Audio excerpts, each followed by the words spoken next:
ஒரு நிமிஷம். நீங்க இப்படி ஒரு சூழல்ல இருந்தா என்ன செய்வீங்கன்னு யோசிச்சு பாருங்க. உங்களுக்கு 25 வயசு, 22 வார கர்ப்பிணியா இருக்கீங்க. ஆனா நீங்க விரும்பின நபர் திடீர்னு உங்களை கல்யாணம் செய்ய மறுத்துட்டு போயிடுறாரு.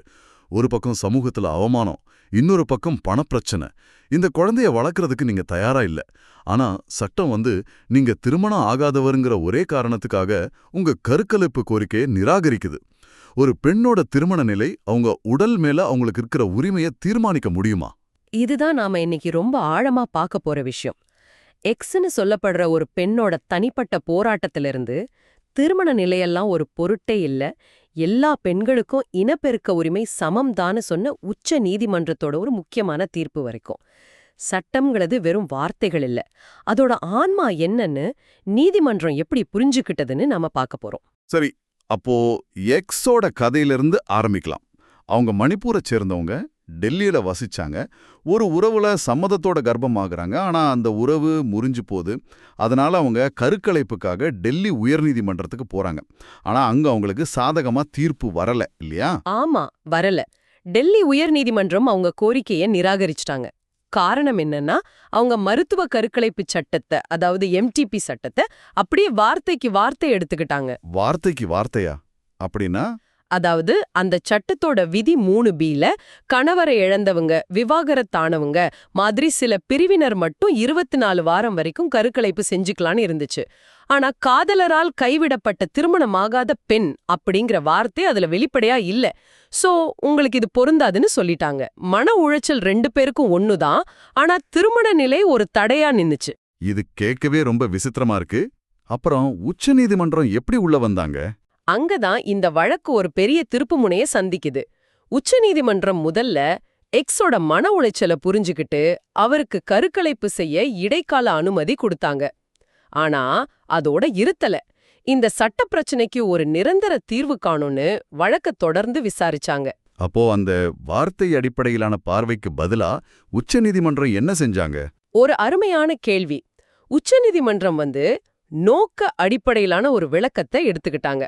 அதாவது இந்த சட்டம் எதுக்காக கொண்டு வரப்பட்டது, அதோட நோக்கம் என்னன்னு பார்த்தாங்க. ஓகே.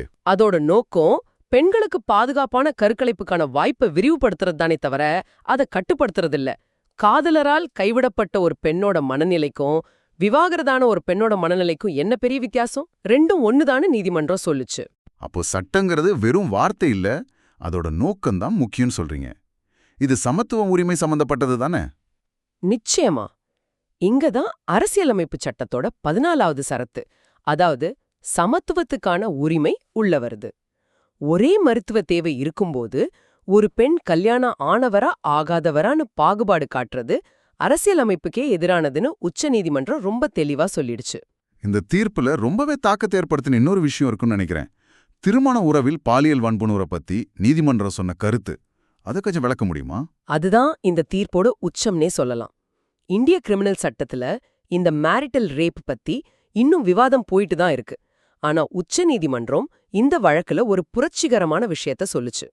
இந்த கருக்கலைப்பு சட்டத்தோட நோக்கத்துக்காக ஒரு கணவரே தன் மனைவிய கட்டாயப்படுத்தி கர்ப்பமாக்கினான்.